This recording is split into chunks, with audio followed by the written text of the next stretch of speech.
So start close to home. So talk about what you're doing everywhere.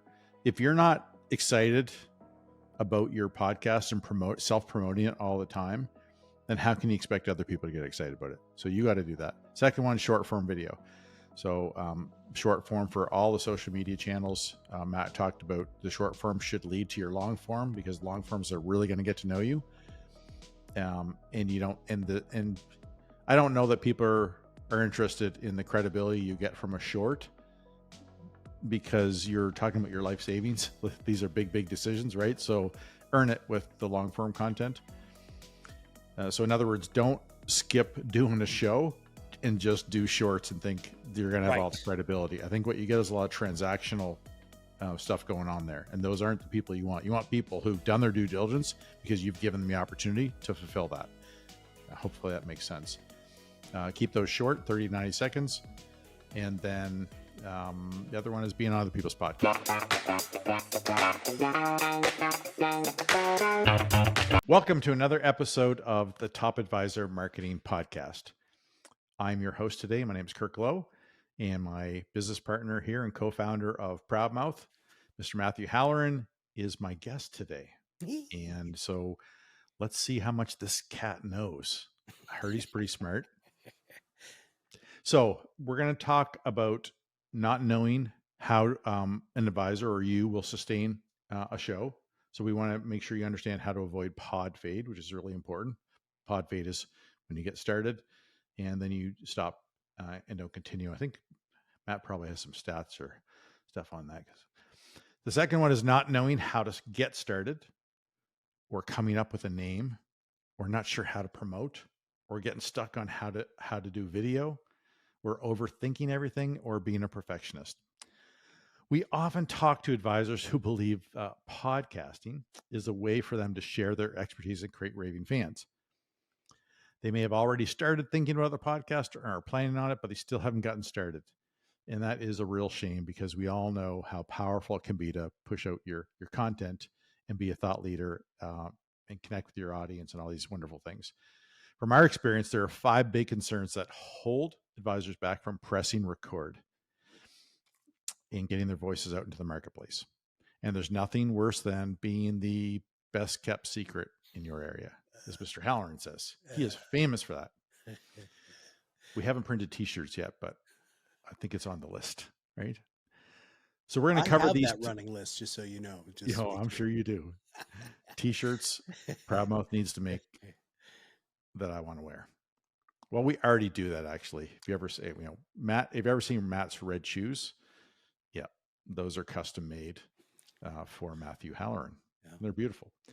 So we're going to cover those concerns and, most importantly, show you how that you can solve them. And let's jump into the questions here. So Matt, the first concern advisors have is about sustainability. As of January 23rd, 2024, there are 2,658,941 podcasts on Apple, but only 461,410 of them are active. That's only 17.35%. So to be active on Apple, you have to have published at least one episode in the last 90 days. So take that into consideration. But if you haven't done an episode in 90 days, sure sounds like Podfade to me. So this data is from Podcast Industry Insights. And a lot of advisors are concerned about sustaining their podcast, and they should be. They don't want to invest their time and energy and tell everyone about their podcast, only end up being one of the 17% that actually keeps going. Or they want to make sure that they are, and not be the other 83% that don't continue. See how good I am at math? Dude, that was some serious math on the fly, dude. That was great. Incredible. It's a shocker I'm not an advisor. It was. So Matt, how can advisors set themselves up for success with being able to start a show and feel like they're going to be able to keep it going? Because I get that concern. Well, and we get that all the time during the sales process, right? People will say, what's going to happen after I run out of topics or run out of ideas. And it really is, you have to look at your marketing, not just your podcast, but your marketing, just like you do a financial plan. You actually have to create a plan. And you really need to come up with a list of themes. So one of our favoriteest people that we have worked with over the years, his name is Dave Pulsini. And Dave actually has a specifically dedicated yellow pad that he keeps next to his desk, and he brings into every single solitary client meeting and prospect meeting, because he has a running list of the common things that he starts seeing trends in his client meetings. And those are perfect podcast topics. Now, we've already done an entire webinar on how to come up with your first 12 episodes. So I highly recommend that you can reach out to us to get a copy of that. But the first 12 episodes are super fast, Kirk. I'm just going to go through these really fast. It's really, really easy. The first 3 episodes are who are you, what do you do, and who do you do it for? The second 3 episodes are the 3 phases of retirement, accumulation phase, pre-retirement, and retirement. The next 3 episodes are going to be the top 3 questions. I'm sorry, the top 5 questions you get from 3 categories: prospects, clients, and centers of influence. So that's one of the yellow pad ideas. And then the last one is you're going to write a list of 3 centers of influence that you want to interview. There's an entire year's worth of content, 12 episodes right there if you just follow that bouncing ball. But the other thing that's really, really important for you to make sure is that you have to test this, right? So you do want to bring these topics, and it's such an amazing client engagement tool and prospect engagement tool and center of influence engagement tool when you're like, hey, what do you think about this? You bring it to an estate planning attorney. Hey, I was going to interview you for, I'm doing an estate planning thing. Here are some things that my clients always ask me about estate planning. Wow, Kirk, that's fantastic. Those are, hey, I'd like to add these 3 questions and I would love to be on your show. They just co-created the show with you, dude, and there's so much more bought into it. So that's the best way to make Podfade not happen is to make sure that you have a really good plan in place. Absolutely. I'm pretty sure I've read stats about how success is often preceded by having a plan for success. Crazy idea. So same thing counts for your podcast. So have a plan. If you get stuck with how to put that plan in motion, for instance, choosing those 12 topics, Yep. Mr. Halloran just gave you a formula that is pretty easy to follow. So thank you for that. That's great. You're welcome. Great wisdom. Thank you. So the second question here, or second concern, is not knowing what the name of their podcast will be. And how do I know the name I'm thinking of is any good or that it's not already taken? So what advice do you have to help our listeners feel more confident about choosing and validating, if you will, a great podcast name? So this is going to make some people cringe, but it's just true. In fact, Jack, who's one of our client success coordinators, and I just did this in Pod Rocket Academy, Pod Rocket Influence Academy office hours. So we have a brand new person who just joined the academy, and this was his first office hours. And he's like, hey, and at the time there weren't another advisor there. So they had our full attention, to like really high energy people to go ahead and help him. And so Jack got on ChatGPT, I got on ChatGPT, the advisor got on ChatGPT, and we started asking it questions.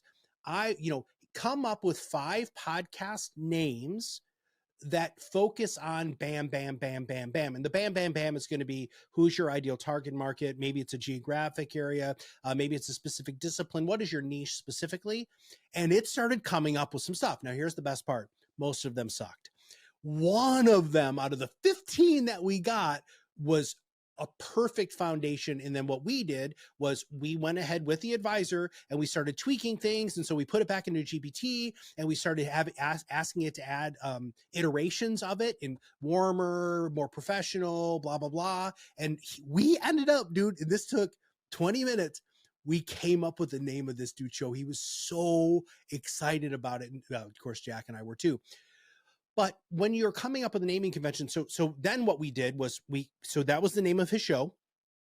And then we immediately Googled it. And we put it in quotation marks, and in those quotation marks, then afterwards we wrote podcast, because you have to see if it is taken. It passed the Google test. Then the second layer testing was we went to Spotify, because Spotify is actually the largest dedicated podcast player, even though YouTube is the #1 podcast player in the world. So we went to Spotify. We actually put that in quotes, the blankety blank podcast. Nothing came up.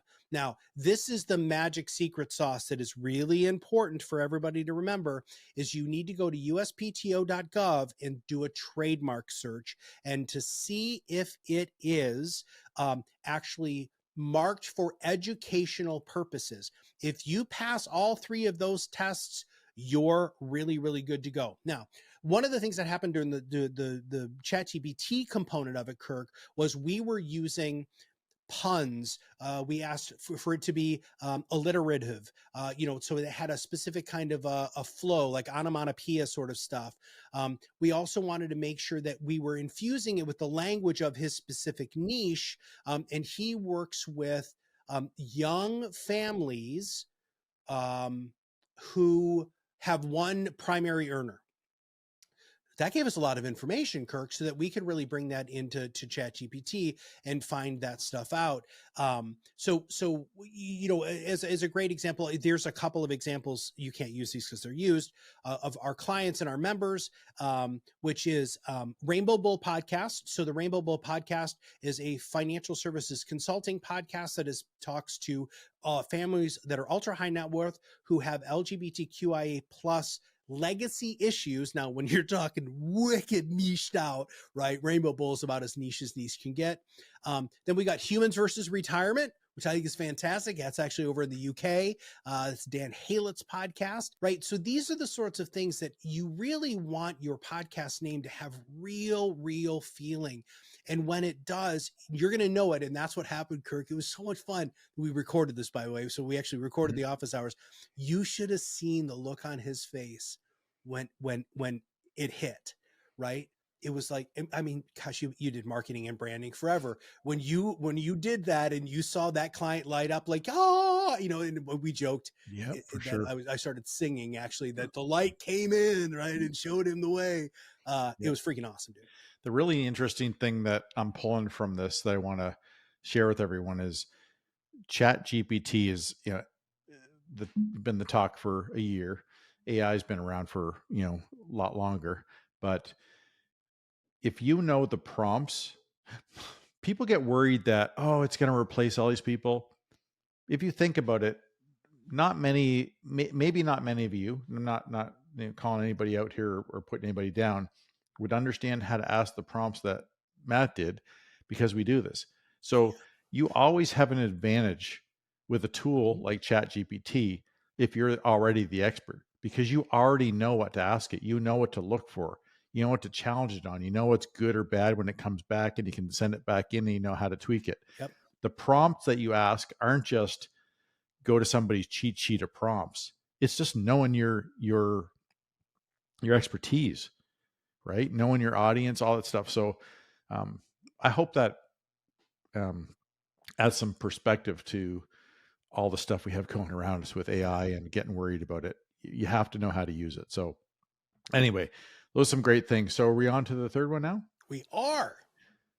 According to Buzzsprout, one of the world's largest podcast hosting providers, if your episodes are downloaded 478 times in the first 7 days after release, you're in the top 10% of Buzzsprout podcast. Yeah.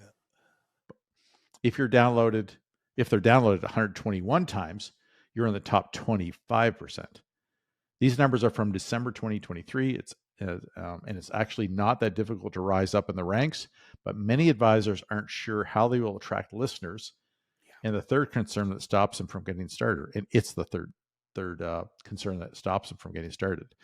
Matt, what do you think about all this? Like, how important are downloads and growth of downloads in the success of in the successful podcast for an advisor? Well, I love that you went over those statistics because, during our sales process and our discovery process in meeting, because we're kind of like a talent agency, right? We're really making sure that they're actually going to create a good show, not just they want to use our products and services. I bring up those numbers, right? And they're just flabbergasted, right? Well, whoa, man, I need more than 121 listens. So you're in the top 25% of all podcasts. Because I think what people don't understand is it's not just the podcast that is what is going to drive attention to your company. It's the content that we create or that you can create, what we call the atomic content method, based off of that long form content, which, by the way, is an entirely other podcast. I'm not going to totally get into that, but I think people get really distracted with the numbers. But here's how you buff the numbers, right? There are lots of different techniques, and we teach this, and goodness gracious, we're very passionate about this. The first one is you got to be proud of your content, man. You have to talk about it everywhere, all the time, with every client, every prospect, every center of influence. When you're out and about, when you're at a dinner party and somebody says, oh, well, you're an advisor, you know, what the hell's going on with Alphabet? Well, you know what? I actually just did a podcast about that. You didn't, I hope. That would be a terrible podcast, but whatever, right? Say, you know, oh my God, you have a podcast? Yeah, look, I have and here's your script. I have a strong value to contribute to education in our community, to help provide really good information so you can make better financial decisions. Even if you don't hire me, this is a commitment that I have. And how I do that is I have a bi-weekly podcast. So every other week, I come out with a new topic that is wildly applicable to the people in this area. Now, I do specifically work in a niche, but you know, this is information that would be very, very helpful to you. So that's number one. Talk about it everywhere. Be proud of it. Put it in your signature line. Talk about it. Email it to people. That's where you start. That's where all of our clients get their most traction. All right. And then the second thing is, there's three. So the second thing is video. Now, some of you might be saying, dude, this is a podcast about podcasting. And it is. But if you create long form video and if you record it correctly, like Kirk and I do, so there are two ways you can do it. You can do it on Riverside. I mean, there's lots of StreamYard. There's other places. We use Riverside.fm and we use Zoom, right? Which are two very, very great platforms to go ahead and record a podcast. And then what you can do is you can export that video to a third-party video editor. Like you can use iMovie, you can use Headliner, you can use the Adobe Suite, whatever you want to use, and you can chop those up. And you need to do this into micro videos, okay? So all of our friends who their podcasts really blew up when they started really hitting those big numbers, like the top 5% or the top 1%, when they included video into their video podcasting, they upload it into YouTube. They also create shorts that they use to promote the podcast and promote the show. That's when the numbers went up really quickly. It needs to So be just 90 to seconds. clarify, so you're uploading the long form video show Yes. For YouTube as an Yes. example, and then you're using the shorts or clips. YouTube's named it shorts, but you can use those in other tools, right? Like Instagram. So yeah, Facebook, Instagram. And the best part about it is most software programs now allow you to adjust the portrait or landscape component of it so it actually fits the ideal so like for instance, Instagram, you don't want to be landscape, you want to be portrait. And so, you know, TikTok's the same way. Actually, Facebook stories are the same way. LinkedIn is different. You actually want that to be landscape.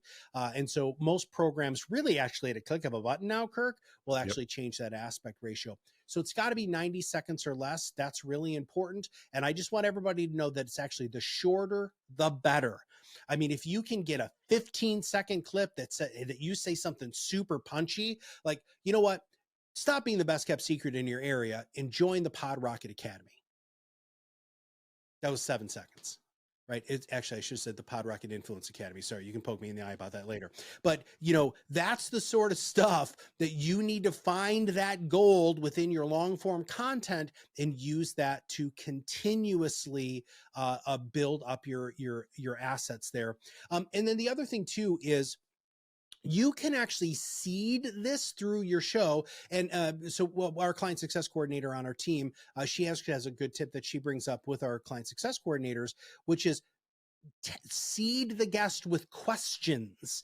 So Kirk, we do that, right? So this podcast, whether I'm hosting it or you're, we have questions, and we know that we can take those questions and generally extract a 30 to 60 second nugget from that in order to play that on social media, especially when it comes to video. So you gotta do video. Now here is the third one. This is, nobody talks about this because nobody's got a great strategy, but it's something you really have to do. If you have a podcast, you can get on other people's podcasts.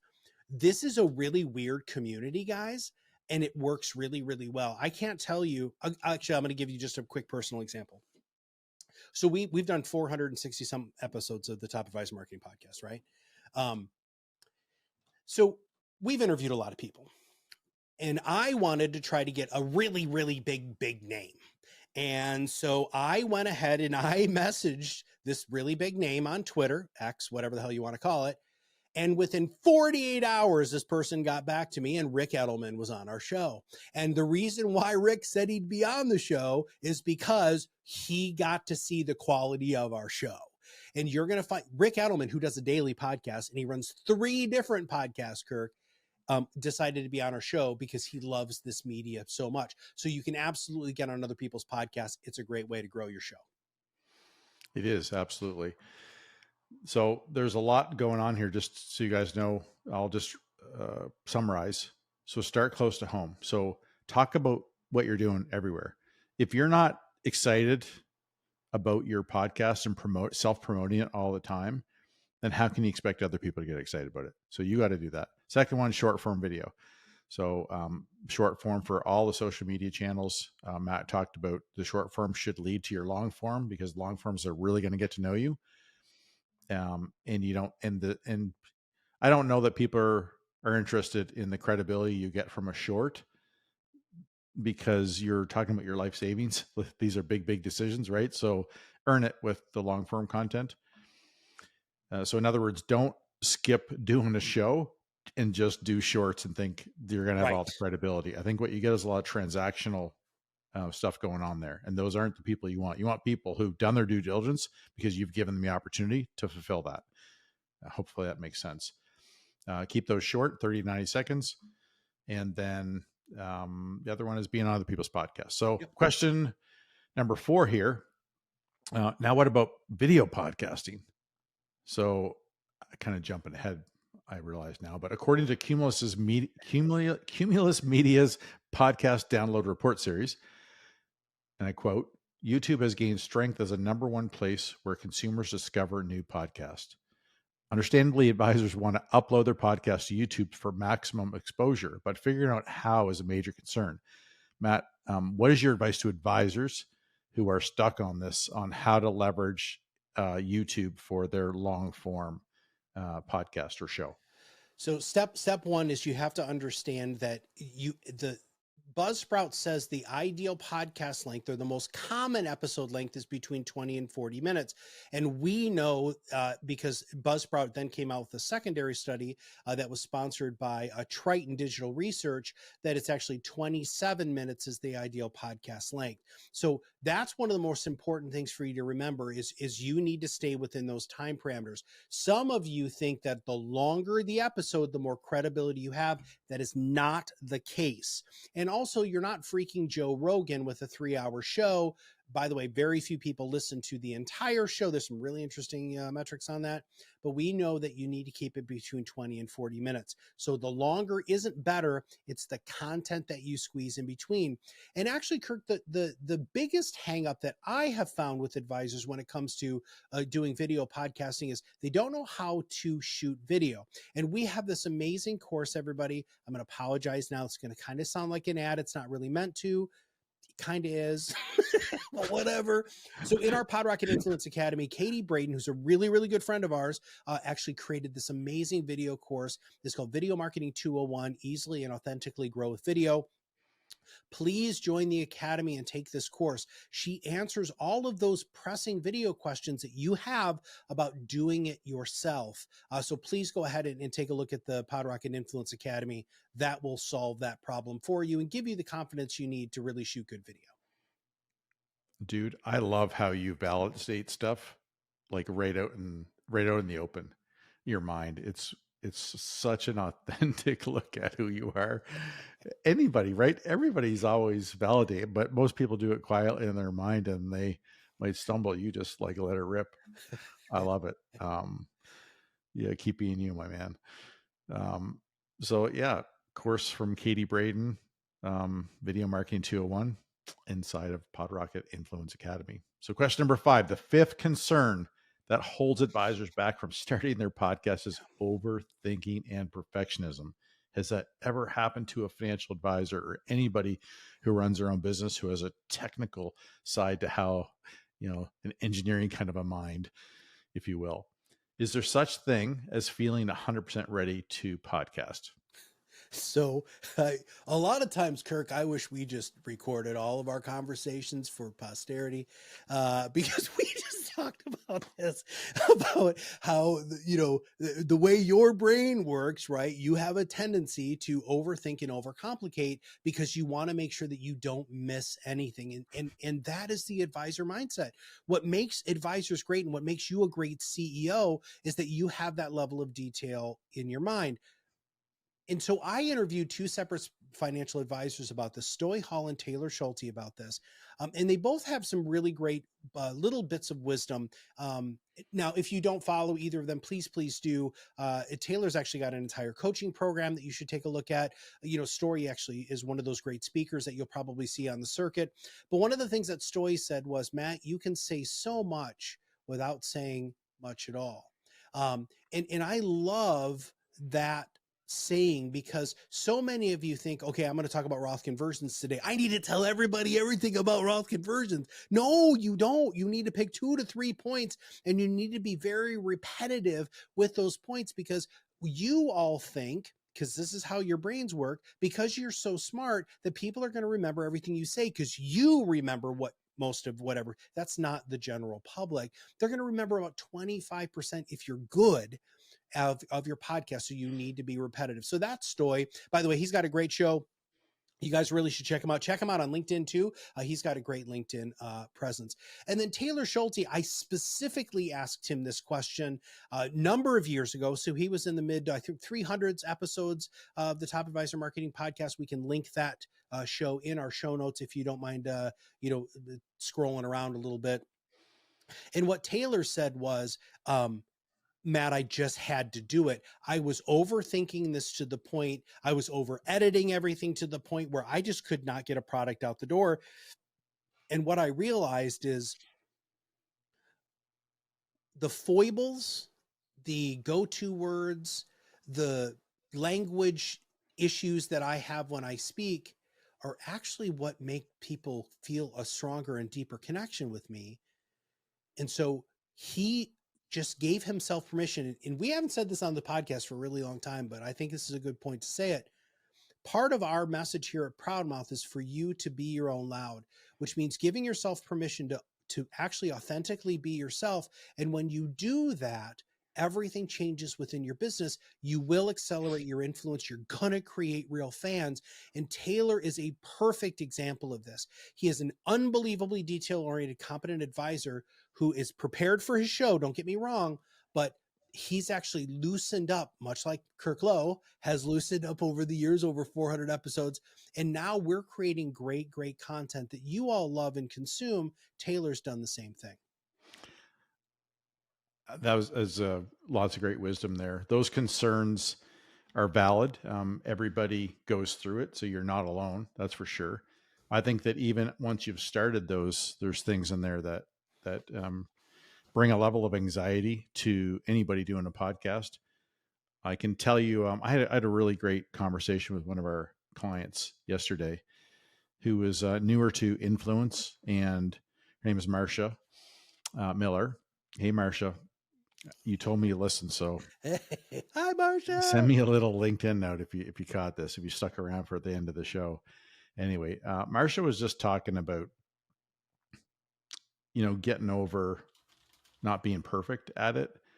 And I spoke with her. I started listening a little bit to her podcast. She's doing a great job. Yeah. And she got a lot of value. She's had some really great guests on. Like, she's at podcast number 9 or 10, something like that.